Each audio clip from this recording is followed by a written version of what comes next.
In the past, we never interpreted strategic autonomy as neutrality. It didn't mean that you opted out. It meant you had the autonomy to express your own views, to speak for yourself, to speak for India. Not necessarily that you joined one side or the other in a conflict. And you always, that didn't mean that you made everyone happy. Suez, for instance. Certainly, Britain, France, and so on, Israel didn't like what you did. But neither did the more militant non-aligned countries, because they thought that you were negotiating with the US to try and calm things down. I don't know why we are silent, but when I look at all of this from the outside, and in the last few months I've been sitting in Hyderabad and watching Delhi, the impression you get, Mr. Sibal, is that the foreign policy of personal dealings, it's a deal-making policy. So we have some deals with the leadership in UAE, we have deals with leadership in Israel. This highly personalized foreign policy where you are promoting business interests, working one-to-one with leaders of other countries. The developing world. I don't see that much of a contradiction because neither of these would be normally very political organizations. What makes it interesting is in this year, India is due to be the chairperson of both. India is due to host both. Okay. And in this particular war, we have lost, amongst other things, we've lost the opportunity to guide these organizations in the year in which we were supposed to be the leader. That's going to Well, change. this is precisely their problem. If you were a Gulf state, what's your options today? Either you rely on the Americans, but that invites attacks. Yes. If you don't have the Americans there, you have no protection. Is that better? So you look for hedging options. You look to Pakistan, you look to whoever else you can find. You try and build up your own forces. Yeah, that's what they're trying to do now. No, but there's a limit to what you could do. If you're a country where 60%, 80% of your population is expatriates,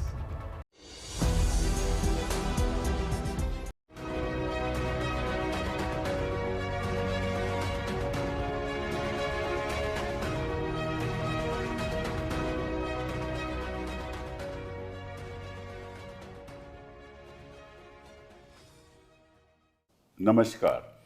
In this episode of Dil Se, we'll talk about what's happening in the war between the US, Israel, and Iran. Now, you remember in June, there was a 12-day war, and we are in the 12th day of the present war, and much has happened. And India relies heavily on essentials of economic growth come from West Asia. I'll give you a small example. For example, we depend about 80 to 90% of our crude oil from the world, but 50 to 60% are imported from West Asia. Now, $70 billion worth of crude oil came from West Asia in 2025. And the price of crude was 60 to 65 before the war. It's now 90 to 93. And every $10 increase results in a burden of $14 billion of excess payment. So if another $10, $20, $30 increase would result in what? In about $42 billion. And that's about 1 lakh crore. $14 billion is around 1 lakh crore. That's the extent to which we rely on import of crude oil from West Asia. Then LPG. 40-odd% of the LPG that we import is from Qatar, and the production in Qatar has stopped. Now, we also import natural gas, again from that part of the world. Fertilizers, potash, we import potash from there, fertilizers from there. Our fertilizer industry will be impacted. Then gems and trade and diamonds, that industry will be impacted. Manufacturing and petrochemicals, our plastic industry, even our textile industry is going to be impacted. Construction and infrastructure, the roads that we do, there again we need petrochemicals. That industry will be impacted. Metals and industrial commodities, that too. Our remittances that come from that part of the world are 5% of our total remittances. Those will be impacted. Security of our people will be impacted. Our shipping industry will be impacted. The insurance premiums have gone up. And now the ships have to go around Africa. So the transportation costs will be affected in every possible way. Now, we're not going to talk about this. I gave this introduction to show how much dependent we are on West Asia. But we're going to talk about our diplomatic positions, our positions in foreign policy. Why did we take them? On the one hand, we are part of Quad, which includes Japan, Australia, the United States of America, and us. And on the other hand, we're also part of BRICS, which is China and Russia. Now, we've aligned ourselves so far with Israel that it's difficult for us to negotiate with our friends in West Asia in the context of what's happened. And particularly Iran, because through Iran, we reach the Central Asian republics. Through Iran, we reach Afghanistan. And the Chahabar port now, obviously, is a non-starter. So I have three extraordinary guests with whom we're going to discuss as to what are the implications and why we have taken this foreign policy position. Is it in the long-term interests of India? And what do we do now? These are the issues, perhaps, that we'll take forward during the course of this discussion. We have, of course, Shiv Shankar, you've been here before. You are presently visiting professor in Ashoka University, chair their China studies. You're a fellow there, and you've been to every part. Most important capitals of the world, you've been there as ambassador, whether it's Beijing or it's Israel or it's Pakistan or it's Tokyo, Sri Lanka. You've been everywhere, so you know this part of the world, and you'll be able to tell us. Of course, most important of all, you negotiated the Indo-US deal and the waiver from the nuclear suppliers group. You were also NSA in the Dr. Saab's government. Now, Sanjay, thank you for being here. Economist, journalist, academic, policy advisor. Thank you very much for being here. You did your economics and you got your PhD from JNU. You were editor of Business Standard for a while. You've written for Economic Times. You work for Economic Times. And you have roles in ICRIAR and CPR. And you were also, when I was a minister, you were Dr. Manmohan Singh Media Advisor for 2 years. You're a member of NSAB. Thank you, Suhasini, for being here with me today. Again, you've got the kind of experience very few journalists have, especially in the area of foreign policy and international politics. You're the diplomatic editor of The Hindu as we speak. You got your master's from Boston University, College of Communication. You worked with CNN in New York, then CNN New Delhi in 95, and 95 to 2005, CNN International. And you looked at India, Pak, Nepal, Sri Lanka, and Bangladesh. You know this area very well. Got several awards. We won't go through all of them because it'll take the whole evening. But thank you all of you for being here. Let me ask you, what's the impact of our decision to be so close to Israel and the United States of America? And what does it tell you about the foreign policy postures we've taken right from Nehru's time till date? Isn't there a complete shift in our foreign policy? And what does it bode for the future for us? I think it's certainly different in the way it's coming across today to what previous governments of India did. Even though all these governments swear by strategic autonomy, but I think in the past we never interpreted strategic autonomy as neutrality. It didn't mean that you opted out. It meant you had the autonomy to express your own views, to speak for yourself, to speak for India. Not necessarily that you joined one side or the other in a conflict. And you always, that didn't mean that you made everyone happy. Suez, for instance. Certainly, Britain, France, and so on, Israel didn't like what you did. But neither did the more militant, non-aligned countries, because they thought that you were negotiating with the US to try and calm things down. So the problem with this is it's hard to see how this present stance, so closely identified with one side, and the side that initiated the conflict, is serving India's interests. And just 2 days after the Prime Minister went to Israel on 26th of February. On 28th, the attack took place. What's the message that is sent to the rest of the world? It doesn't look good. There's no question. And I think some degree of explanation is called for, because otherwise people will ascribe the worst motives to it.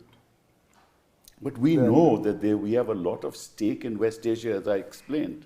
And of course, the government knows even better. Then it's even more inexplicable. But the shift is really, in West Asia, we've always managed, no matter what, to actually deal with all the regional powers, even when they were fighting with each other. Absolutely. I mean, through the 50s, 60s, 70s, whatever, we were dealing with Israel right through. It's not as though we didn't deal with Israel before we opened embassies in the 90s. And at the same time, Egypt was very close to us. Yes. We worked with Iraq, we worked with Iran, we worked to a lesser extent We even with Turkey. quit the Iran-Iraq war. Yeah. And we stayed out of their domestic politics. Exactly. We didn't get into the kinds of relationships where we were dragged into their fights, unlike Pakistan, which was involved in their internal politics. I think those are the bits that don't seem to hold anymore. And that's the worrying part, because one's not quite sure why we are taking these stances. No, but I mean, we also have lost in the process of moral authority in the world that we used to have to some extent. Well, if you don't speak, nobody knows what you think. And they will ascribe to you the worst motives, to your silence. Sanjay, now, do you think we've also lost our leadership role that we had in the Global South in the process? Absolutely. Because, I mean, after all, we salvaged the G20 summit in India after the way in which it ended in Indonesia by converting that into a Voice of the Global South summit. Yes. That was our way of salvaging our G20 summit. Yes. And we pretended as if we were bringing to the high table of the G7 the views of the Global South. Today, we are completely isolated on this issue from large parts of the Global South, from other members of BRICS, Brazil, South Africa. And as Shiv Shankar has said, I mean, as you have said, we are identified ourselves completely with Israel and the United States, which is inexplicable, even from purely Indian interest point of view. Right. You know, forget about morality, ethics, etc. From a purely pragmatic Indian interest point of view, this kind of extreme position we have taken, I don't think in the Global South, since that was your question, people will look up to India anymore. Yeah, I agree with you, because even South Africa made a not so strong a statement as Brazil, but they did make some statement, but we are silent. And why are we silent for so long? Well, I don't know why we are silent, you know, but when I look at all of this from the outside, and in the last few months I've been sitting in Hyderabad and watching Delhi, the impression you get, Mr. Sibal, is that the foreign policy of personal dealings, you know, it's a deal-making policy. So we have some deals with the leadership in UAE, we have deals with leadership in Israel. You know, this highly personalized foreign policy where you are promoting business interests, working one-to-one with leaders of other countries, I think that has constrained institutionalization of this policy. So when you look at it from outside, you say, okay, this guy and this guy met, they made some deal, the other chap is benefiting from this deal. You see the whole series of deals, and they call this economic diplomacy, right? But how much of it is really economic diplomacy? How much of it is deal-making with many of these countries, whether it's UAE or Israel or, you know, Greece? I mean, you can give a long list of countries with which... No, Reliance is having a petrochemical... Reliance is bailing you out with Donald Trump, right? Yeah. So this kind of economic diplomacy, which is essentially deal-making, is highly suspect. I mean, I don't know what's happening inside, but when you look at it from the outside, you say this is not on. You mean to say business interests are overriding our national foreign policy? That's the impression I get. You know, as I said, I'm now looking at all of this from a distance. I think he's right about the personalization. that you've lost the institutionalization of foreign policy and the larger sense of where your place in the world, what kind of world you want to create, that the purpose of foreign policy is to create an enabling environment for India's transformation, growth, economy, and so on. And that it's become transactional and personalized to a point where yeah, because you get people from the industry getting into defense, you know who I'm talking about. They get into defense deals, and so therefore there are huge interests of big industry in getting contracts, and that's benefiting, and therefore that impacts foreign policy in a sense. So in a sense, our business interests in the country are overriding our national interest. I don't mind that if it's a transparent policy. I mean, after all, promoting the interests of Indian business is part of government's remit. Of course, yes. But the manner in which these have been happening, I think there is no transparency. And that the fact that very few people are benefiting from these that's deals. the point. That's the point. In fact, one person more than anybody else. It gives the impression that this whole thing has now become a highly individualistic, personalized, what people call crony capitalist diplomacy. So Hasni, let me turn to you on a slightly different topic. How does the government of India be part of BRICS on the one hand, part of Quad on the other hand, and how will they be able to manage both in the context of what's happening today and what our foreign policy positions is?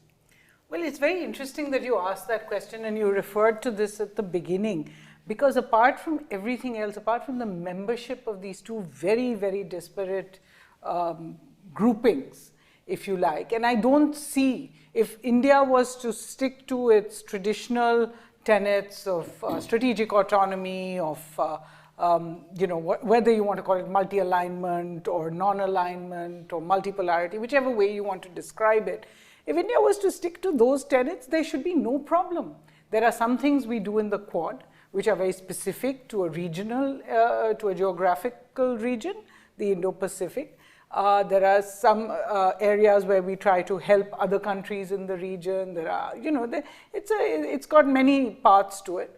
And there's what we do with the BRICS, which is the voice of these emerging economies that have now grown from 5 to 10.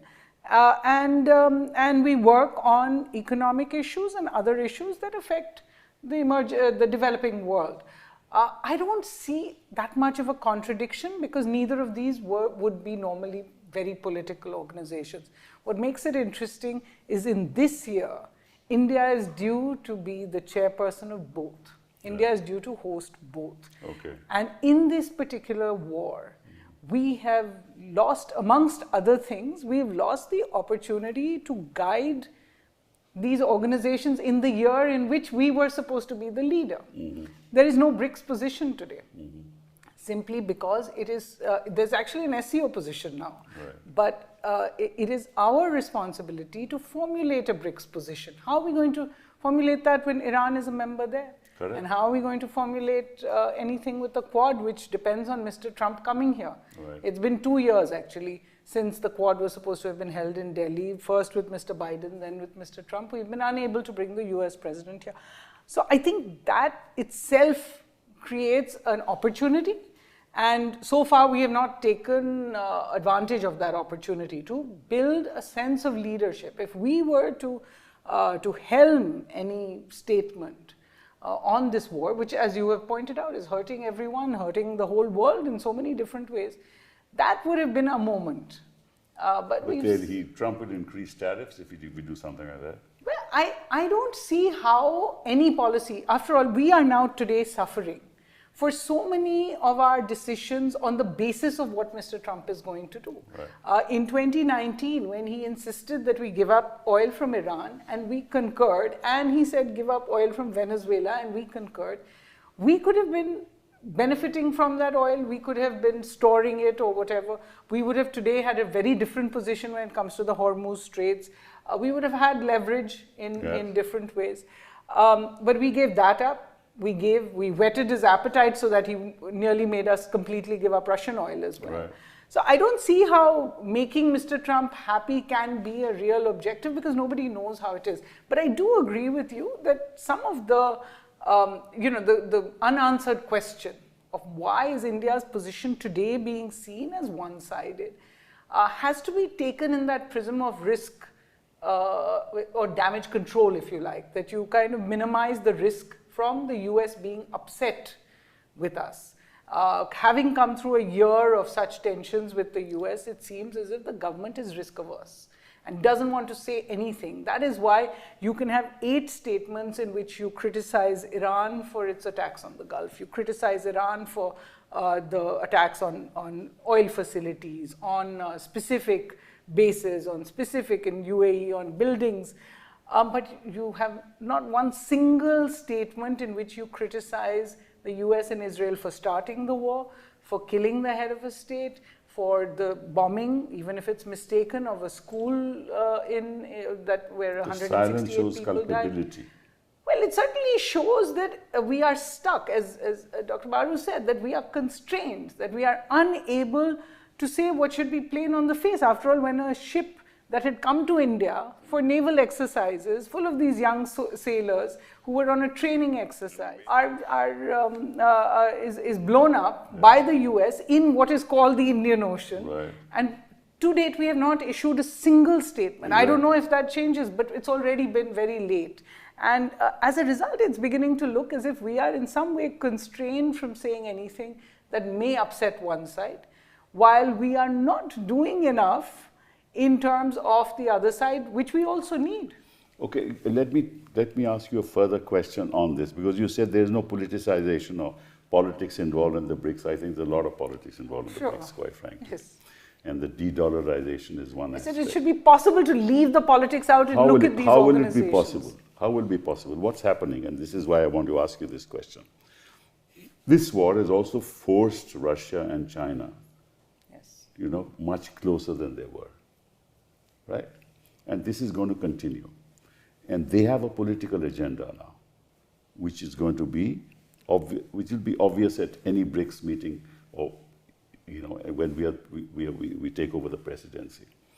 And we'll have to deal with it. Right? With the position that we have taken, we'd be embarrassed because we'll not be able to go with them. Then how do we deal with this matter?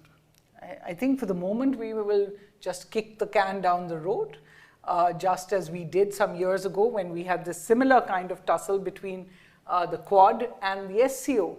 And we turned the SCO overnight into an online meeting, and because we were dealing with the US and with France and all these other countries. I would guess that that's more of what we are going to do in this year as well, especially given that there is no possibility of a BRICS meeting which does not take into account the new tussle that we're seeing between Iran and UAE as well. So in a moment when India was to have helmed it, to have not gotten ahead of what is obviously going to be the problem, will be a lost opportunity. I think, Shiv Shankar, do you agree?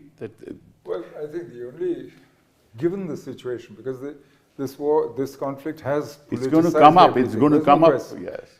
Your only answer is that as chairman, my opinions, my stance have nothing to do with it. I'm just chair of a meeting. I reflect what the meeting will agree. If the meeting doesn't agree, I don't agree. It's but that will impact our position. No, that's where, if you make that absolutely clear right at the beginning, then the fact that the meeting didn't agree and failed is not my failure. No, but if they criticize the United States of America and you keep quiet, and Trump doesn't like it, he may... They will do what they do. And that you can't stop. And you are a democracy still. Yeah. So you can't stop other people from saying what they say. Right. But your job as chairman is not to say anything that BRICS success is my success. It's not. It's BRICS success. I'm just the chair. I'm the instrument of the meeting. Good. I'm glad you're giving this advice, because I hope... I'm not giving any advice to anybody. Because nobody's asking me for advice. I know that, but it's good enough. I think people will listen to what you're saying. But I still think that situations will come where we will be embarrassed. It will be. No, you have to and choose. It's not going to be easy. No, and the fact is... They might want to pass a resolution against the United States But for this this is war. why it's important to carve out an independent position of your own, which is independent of both these sides who will want to drag you onto their side. Yes. But if you don't have a position of your own, it's much easier. Their job is much easier. And they'll play your public opinion, they'll use all the levers that they have, all the transactionalism that they can find to try and drag you in. And your whole point is, frankly, you should be serving India's interests. Yes. Not allowing them to use every forum that you chair for their interests. But tell me, in the context of BRICS, on the other hand, in Quad, what is it that we can gain? Because Nothing. But that's the point. Sorry, cut you short. Nothing. Quad is now completely meaningless. It's meaningless. Because let's look at it. It was formed originally as a way of kind of keeping China under check. We have changed our position on China. Exactly. So has the US. We have now. So has the US. So has the US. Yes. We have opened up even to some extent Chinese investments. 10% on the automatic route. So I actually think India would be quite happy if the Quad summit doesn't happen, because it will be very embarrassing to be sitting as chair of Quad at a time when you're asking Chinese investments to come into India. That's the point I was making, that where do we really get nothing from being a member of the Quad. Absolutely. And the US is very clear it's not going to help us on anything. Absolutely. But that makes Pakistan's position extremely strategic in this part of the world. Well, I think Pakistan has played some cards. The longer sort of arc will tell us how successful they've been. But the fact that as of now, Pakistan has mended its fences with Tehran, that we saw Mr. Pezeshkian call the Pakistani leadership along with his call to Mr. Putin, that we saw Pakistan's army chief, his field marshal, as well as the leadership go to Saudi Arabia, and they are part of a defense pact over there. At the same time, we see Pakistan being part of all the Gulf positions, but then not having any kind of antagonism with Iran. You know, they have condemned they made a statement, the attack. They have welcomed Mr. Mujtaba Khamenei as the new supreme leader. So they have seemed to have, as Mr. Menon said, that if the point of foreign policy and diplomacy is just to expand your options, they seem to have expanded some of their options. Our position, the real problem with our position is it is narrowing our options at present with what we can and cannot say. Well, how does this impact our relationships with the Gulf countries, right? Because of the fact that most of them are Sunni and Iraq is Shia, and you know, we've made a statement saying that we're sorry that that Iran attacked, the other countries. And so how do you think that's going to work out in the context of the conflict? I think it remains to be seen, because this defense pact between Pakistan and Saudi, for instance, commits Pakistan to defending Saudi Arabia with all available means. That's correct. According to the text, correct. Which logically would include nuclear. Right. But neither side has invoked it, even though Saudi Arabia has been attacked just now.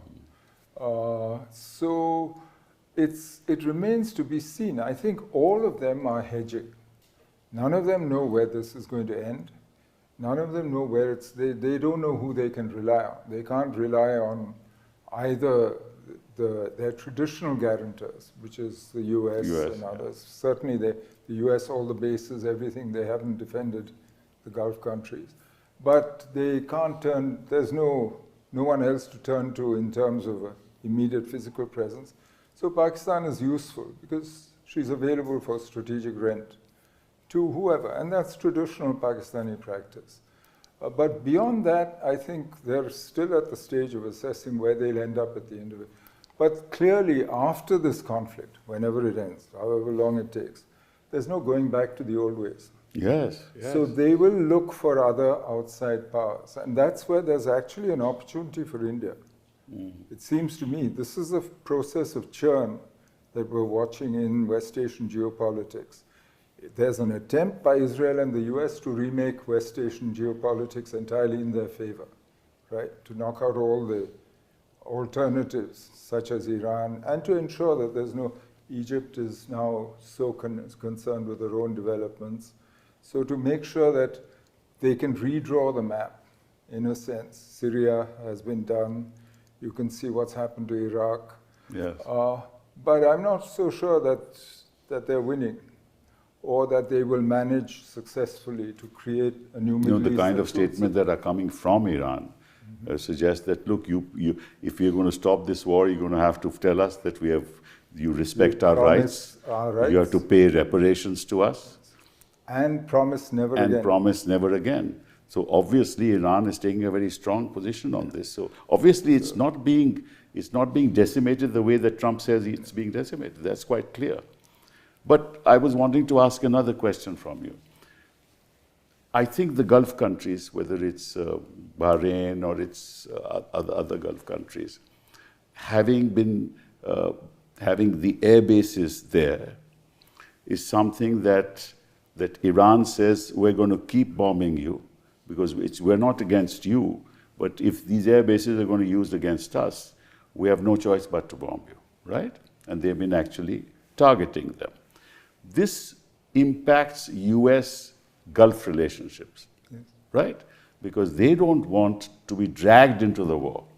So don't you think it's going to impact the future relationships of the Gulf country, apart from the business side, diplomatic relationships, and not allowing their territory to be used for the purposes of attacking another country? Don't you think that's going to change? Well, this is precisely their problem. If you were a Gulf state, what's your options today? Either you rely on the Americans, but that invites attacks. Yes. If you don't have the Americans there, you have no protection. Mm-hmm. Is that better? So you look for hedging options. You look to Pakistan, you look to whoever else you can find. You try and build up your own forces. Yeah, that's what they're trying to do now. No, but there's a limit to what you could do. If you're a country where 60%, 80% of your population is expatriates, if your size is so small, these are not so easy to defend. But they were not in conflict with Iran at any point in time. Well, but then the choice is between being totally undefended and therefore being politically open to influence and other people manipulating you. But where's the occasion for them to be worried about the fact that Iran will attack them? Iran wants to take, Iran's position is quite clear. I am not going to speculate on Iranian motives and what they'll do in the future and what they think and whether they want revenge for the past or what they do. Frankly, that I think is really dangerous. But certainly they can't go on in this situation where they have no options which are good. These are all terrible options that they face today. Exactly. So there is going to be a huge churn. And either the GCC itself changes its nature, either Saudi UAE start repairing their relationship. Yes. They'll start doing other things among themselves. People will start going nuclear. Right. Because you have the ultimate deterrent there. Well, that's what So the options, there's a whole host of things, but they will try and get out of this bind, where your only choices are between two impossible situations. But now the new Ayatollah has said that, look, my father was negotiating with you, I'm going to build the bomb. It's 60%, and it's likely to be 92% the fissile material. What are you going to do about that if they actually build the bomb? What happens to the world? They will. The non-proliferation treaty is down. The old regime is gone. It's gone? It's gone in Europe, it's gone in Northeast Asia, it's going in the Middle East. Japan will... So this is becoming a very like dangerous Finland world. Have just Finland is becoming a very dangerous world. So what is the impact of that? Well, I can't say much about what will happen in the world, but what worries me really is I think the Indian growth process is getting stalled. Yes, of course. I don't see enough focus on that at the moment in the Indian media. But do you see any focus in the Indian media at all? Not enough. There are stray articles. On behalf of the Indian media, I would say. But the fact is that I think this is going to have a serious impact on our growth process.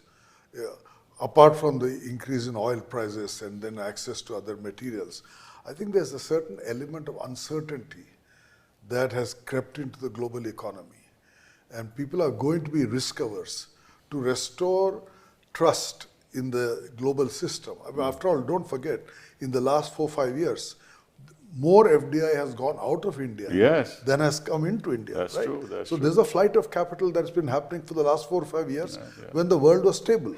Right. In an unstable situation, I would imagine there'll be a flight to safety. A lot of countries will pull back. They'll wait and watch. And given the positions we have taken, there'll be some uncertainty about the impact here. I mean, after all, so far things are quiet. But God knows tomorrow at home, if there are different kinds of reactions to what has happened in Iran and what has happened in the region. So I worry for the Indian economy. I think the short-term impact of this calendar year, I mean this financial year, is going to be serious. I agree. And the budget will be out of sync. The fiscal deficit targets cannot be met. Cannot be. Right? Inflation is going up. So you have a higher fiscal deficit, you have higher inflation, slower growth, and trade is being impacted because of movement of ships in the... your remittances come down, your FDI goes out. So actually I think we need to FII seriously goes worry. out. We need to seriously worry about the consequence of what is happening there for us. Yeah, but they should have worried it before they start taking Absolutely. these positions. Absolutely. They didn't think it through. Could we have done it differently, Suhasini? No, I certainly think first question is the Prime Minister's visit to Israel. The idea that he went there at a time when the build-up had already begun. I'm told by people that that it was quite obvious that there would be some kind of American intervention coming, just given by the number of planes, the number of bombers, the number of refuelers that were obviously coming through the region.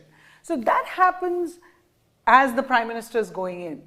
He doesn't seek to, during his visit, speak about peace. He doesn't seek to, during his visit... 16 agreements he signed. And the agreements may have been transactional. It was the statement he made in the Knesset that we stand with Israel shoulder to shoulder now in this moment and beyond. I think there was no sense of moderation there. It was an all-out kind of statement. The idea that he did all of this and came back to India 2 days before leads one to that question. Did the Israelis take Prime Minister Modi into confidence, say that this was being planned? Because these kind of operations are not planned. I know he must have known. There's no doubt about that. I don't know if there is any doubt about it, because on the other hand, could it have been that he genuinely didn't know? No, he's not so naive to think that. And the third option would be He's complicity very smart. in all of that. So if that is the case, then we have to consider where that is coming from. Is it, as I said again, a desire not to make the US unhappy? Is it a desire to please Israel at this time? Was it some kind of miscalculation that on February the 28th, after the bombing that killed Mr. Khamenei, his family, and 40 advisors, that in fact Iran's regime was finished, and that India should now start preparing itself to deal with a new regime and not the outgoing one? Was that a calculation which was clearly a miscalculation at that time? They've already survived 2 weeks in that position. Those are all questions we are going to have to ask. At some point, we have to go back and see why we did what we did. That it took 5 days to even say the basic condolences and to sign a condolence book means that there was some thought that we should go the opposite direction. And then there was a rethink. And I think... Well, no rethink merely because they have signed the condolence book. No, there was a rethink of the optics.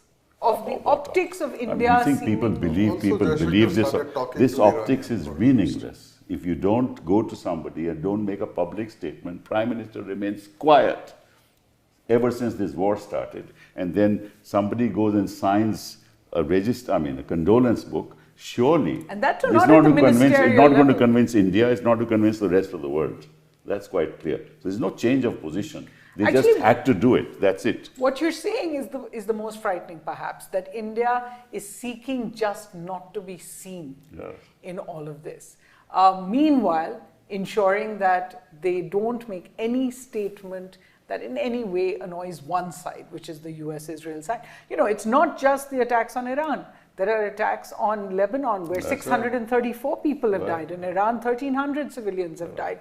These are numbers in the 100 times more than the numbers of civilian casualties in the entire Gulf today. Right. But we have only talked about what is happening in the Gulf countries and not about what is happening in Iran. We are Netanyahu's friends but Trump's friends, and we get so much support from them in every possible way. I think there are support from so many others as well. And I do feel, unlike what you are suggesting, I do feel the government has been made aware of that. And today, if you look at what the government is negotiating, we are having to negotiate with the Iranians to seek permission to cross the Hormuz Straits. That's not an easy position to have reached after taking the kind of position. Because we know, as he rightly said, Sanjay said, if we don't do it, we're going to be in deep trouble. We have asked Azerbaijan for help to take Indian students and pilgrims out of Iran. Supported Pakistan. 1 year ago, we even refused to use that route because we said they were with Pakistan during Operation Sindoor. Yes. So we have had to climb down on a lot of different That's not areas. Climbing down on foreign policy. I have very little experience in foreign policy. But foreign policy is becoming this transactional thing. Yeah, as Sanjay said. But could we have done this differently is what I'm asking you. I think we could have, but frankly, there's not much point crying over spilt milk. It seems to me more important. Okay, can we do things differently now? We should be doing things now to prepare for what's coming. What are the things we can do? That's predictable. You can see what's going to happen to the world economy. You can see the continuing turmoil in the Middle East. I mean, there's no easy solution to this. Even if, Mr. Trump declares victory tomorrow and goes home, there's still going to be a whole host of things that you'll have to deal with. You can see the effects on your other South Asian neighbors, their economies. Now is the time for you to integrate the neighborhood. Step up and do something about it. So this is a time where actually you should be looking forward and doing things for the future. We can go on beating ourselves up about what we didn't do, sins of omission, commission, going to Israel, all this. But frankly, that, to my mind, is over. It's time now to actually prepare for what we're going to face, which is not going to be easy. It's not going to, but it's not more of the same, and there's no going back. Okay. Let me ask. And the US, which is not interested in the world. We wanted to After this, they'll be even less interested. I agree entirely. Yeah. I was just going to add, we wanted to be the voice of the global South. We are not the voice of South Asia, nor do we have a voice of our own. I mean, imagine the shrinking voice. But silence here is most eloquent because you know why we are silent. Sorry, you were asking something. I was asking you this. Supposing we were to tell the United States, look, we're going to buy oil from Russia. You do what you want, right? That is, according to me, strategic autonomy. Because we are looking at the future. Of course. Would you support that kind of? Of course. Yeah. You do? Course. Yes. Of course. Why should we succumb to, they've given us a waiver for 30 days, they've given us a waiver for another 30 utter days. Nonsense. We're 1.4 billion people. See, the official position from whatever I've seen in the media is that we are saying, oh, we didn't listen to the Americans. We are anyway buying. We reduced what we wanted in the last few weeks. We have now increased what we are buying from the Russians. So our purchase depends on our interest. Exactly. It's nothing to do with the Americans. Right. But you don't speak up. You don't say that we are nothing to, we are not going to allow anyone to dictate this to us. Yes. When it is being dictated, when the spokesperson at the White House actually says, we have allowed India. Yes. We don't object. The number of statements. As an Indian, I just felt appalled. Of course. For another country. But should you not have been appalled since, I think, September, when Mr. Trump first said India is going to reduce its intake of Russian oil, and he was proven right. From November until January, we cut our Russian oil by 50%. Today, we are increasing our Russian oil simply after the US has said we're giving you I'm appalled because of the statement of the United States saying we'll give you a waiver for 30 days. That's what I agree with your position. But we've agreed with Iran, we agreed for a 60-day waiver and then a 6-month waiver in 2019, and finally we zeroed out. Now we will see with Iran again on Chabahar. whether in April we continue our lease for Chabahar, who knows, as you said, everything's going to be reworked. Yeah, absolutely. It's the same thing with Russia, and we need to assert that we are, So you're you quite agree, right, we should say. that we need to assert that we will not be listening to these unilateral sanctions, because we have listened on 5 occasions in the last 6 years. And each time we have had to rethink that decision. As I said, you're going back to Iran, you're going back to Azerbaijan, you're going back to Russia and saying, please now up the amount of oil you're sending us. These are decisions that should never be taken again. I think that's one thing going forward that we should do. And you know, Do you agree with that? The basis of the improvement and the transformation in India-US relations was Condoleezza Rice saying that the rise of India is in the US interest. Yes. You now have the US Deputy Secretary of State, Vaughan, coming to Raisina Dialogue and saying, we will not allow you to rise. Exactly. We will not allow you to do to us what China did to us. Exactly. This is the exact Very opposite. disturbing. Yeah, exactly. You have to draw conclusions. Yes, exactly. You need to look at your relationship fundamentally all over again. Absolutely. You're in a whole different phase. And I think this is what worries me, that there's no sign of any, you need a public debate. You can have many opinions on this, on what you should do, how to respond, and none of us is going to be 100% right all the time. Okay, but at least have the debate. Would Stand you want up to and do, admit would you don't want that to you're- debate even in Parliament? No, You're but not nobody is omniscient, and you're certainly not omnipotent. So you might as well stand up and allow people to express themselves and have a real discussion on this. This is fundamental national interest going forward. But if you don't want You're really at a hinge moment here, you know. And it worries me that we've Absolutely. closed our mind, shut our mouth, and we're going to face this. It's never happened like that, quite frankly. No, in fact, this has been happening now for a year. Actually, there's a pattern. The Americans are very consistent. The Trump administration has been very consistent. You look at the statements of their Commerce Secretary, their US Trade Representative, their Defense Secretary or War Secretary of War. You look at their statements over the last 1 year. The number of times they've used abusive language against India, the number of times they've derided India.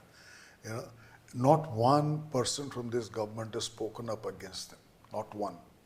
That's diplomacy. And I actually once wrote a column saying that last time Indians have heard this kind of talk from Washington, D.C.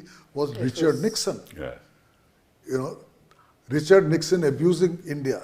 That's 71. Yes. After that, I have never heard this kind of language, which we have heard over the last 10 months. It's nothing to do with this war. 10 months we have heard this language. And now finally, as he says, the Deputy Secretary comes and makes the statement that we are not going to be part of India's rise. Thank you very much. Okay, now let's move on, and this will be the last issue that I wish to raise. That now America is, everything that it does is unilateral. No doubt about that. China has benefited from him, according to me, hugely benefited, because China is quiet, and China and Russia have come closer. BRICS will be controlled by them. This is what I feel. So, in terms of the world, say tomorrow, where do you think we are going? Is it going to be truly a multipolar world? It's not multipolar. I mean, not in any real sense. Multipolar assumes that several poles have a say. Yeah, but you have the American pole. No, actually, today, if you look at world GDP, during the Cold War, NATO, Warsaw Pact accounted for over 80% of world GDP and over 80% of world military power. Right. Today, the two biggest powers, and they have no allies because, frankly, look what Trump is doing to his allies, and China doesn't have. China and the US account for less than 50% of world GDP, less than 50% of world military power. Correct. Power is distributed. That doesn't make it multipolar. Okay. It only makes it much harder for anybody to take any decisions and work. Right. Now, people can say we'll organize middle powers. It's a good idea. Governments like to say it's a multipolar world because it flatters them to think they are a present or future pole, right? And they tell that people, look at us, we count. But frankly, this is a disorderly world. Yeah, but if And the it's a world order is broken down. But for most of history, you haven't had a world order. There's never been a world order except in the last 2 centuries. And we've got fooled into the idea by the hegemon who wants you to believe that you need an order. otherwise you won't prosper, which is not true. So it's bilateralism. No, it's the normal anarchy of the international relations. Okay. It's disorder. There's no hegemon. Nobody is going to take decisions. So you'll have an international system. You can still get on a plane and your mobile phone will work at the other end. There will be passports, visas. These are rules of the road. Right. There's an international system, but there won't be an order. Get used to it. Get used to it. So W2 is gone. Gone. So I'm worried because if that's the case, then we in this part of the world are always at a disadvantage. And I've seen that happen all the time. No, I'm particularly worried as an Indian. Forget about this part of the world. We thought we were taking off. We are not going to take off if this kind of situation persists, because our share of world trade is still very low. Yeah. We are not member of any regional or plurilateral trade grouping. We have not been able to negotiate anything with the East Asian economies, which is adequate for our trade. I don't see much happening with EU and UK, etc. Exactly. So and we talk of Atmanirbharta and self-reliance, but we are not investing enough at home. In the last 5, 6, 7 years, I forget now, the private capital formation to GDP ratio has not increased. It's stagnant. Capacity utilization across many now industries. we're going to lose jobs after AI. Capacity utilization across many industries below 80%. So, we are at a stage where we need to have much higher rates of growth. I think Montec made the point that if you want to be Viksit Bharat by 2047, then for the next 20 years, you need an annual rate of growth of 9% per year. Correct. Not going to happen. So I've been saying this, for a Viksit Bharat, you need a Shikshit Bharat. Shikshit, of course. Shikshit Bharat? But the kind of acceleration that you require, I don't see at least this year. No way. It's going to come down to 6%. So that is if the data is to be believed. That's the other part of it. Yeah, we need to worry. I think there's a serious challenge for India. So therefore I ask the question, in our negotiation, because everything will be bilateral, in our negotiations, we'll always be at a disadvantage, as we've always been. Because those who've got, in every possible way, we are less empowered than the rest of the world. Look at where our per capita income is. So where is our negotiating position in a bilateral situation? Well, I'm going to say something you're going to say is idealistic, but I really feel that India does have a position. We are shielding it right now. We are kind of keeping it under the radar for other reasons. I think those are very short-term reasons. In the long term, India remains a country of its size, with a country of its population that has a potential to do great things because of its geographical location, because of the kind of plurality it has, the kind of diversity it has, and for at least most of the arc of its independent history has had a certain moral position. I think to lose any of these is always going to be to our disadvantage, because people are not looking to India to sell their next 150,000 motor bicycles, for example. But they are looking, if you believe that there is going to be no order in the world, then people will look to a country like India to produce some kind of sanity in the world.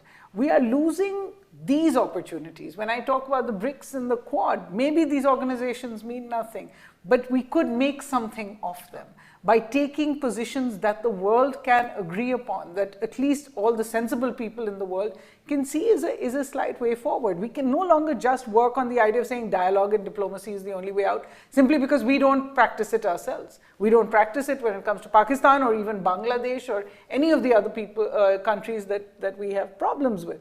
But we do need to go back to those tenets, and I think there is a place in the world for a country that shows new order. I'm not talking about middle powers, as Mr. Carney very beautifully and eloquently described, and then went right back to joining the G7 to back America on absolutely everything. But I'm speaking of the idea that the world is going to need heroes, if not leaders, to show a certain better way of being. This is not the way to So our leader must become a hero. I think our leader must make India the hero. I agree. Become a hero means make India a hero. But I don't disagree with you in what you said. The only thing is we need to leverage the great advantage we have in terms of our population, in terms of our diversity, in terms of the fact that there is no other market in the world as big as us and as open as us. But for that, we have to fix things at home. Correct. Right. Bring the GDP and the GDP per capita to a similar... Bring things at home. Use your diversity to your advantage. If you use your diversity to the country's disadvantage, right, which is presently happening, you're going to be in this deep trouble. So that's what we need to do. I think we have a great future, and I agree with you. I don't disagree with you at all. But we're not doing it, and we haven't done it for the last 11 years. I agree. And the last thing I should have said is the fact that we are a democracy sets us apart from many other big countries. We should be a working democracy. It's all very well to say that we are a democracy, Suhasini. Yes, we're not a working democracy. We're not a working democracy. We've not shown any sense of what democratic values are in any civilized society. And unless we show that and demonstrate that, I don't think we'll get back to the moral authority that we had in the rest of the world. What do you think? Last word from you. I agree entirely with what Suhasini said. You can't write India off. India cannot, and India is bigger than any government or leader or, these are passing phenomena. But India is there are ways of doing this. You build coalitions. Yes. You will find partners. Depending on the issue, you will find different partners to work with. So you'll have to work hard at it. But you should speak for India and stand for India, and India should be seen as standing for something. That's where your strength came. That's how you punched well above your weight for most of your independent existence. And I think you can do it again. Well, you should build. And I'm actually saying this crisis is an opportunity for us to do that. But you have to build your bridges at home before you do that, if you ask me. You must have but you need to set your own house in You order. set your own house in order, and that's where the problem lies, right? And with those words, thank you very much for being here. Thank you. Thank you.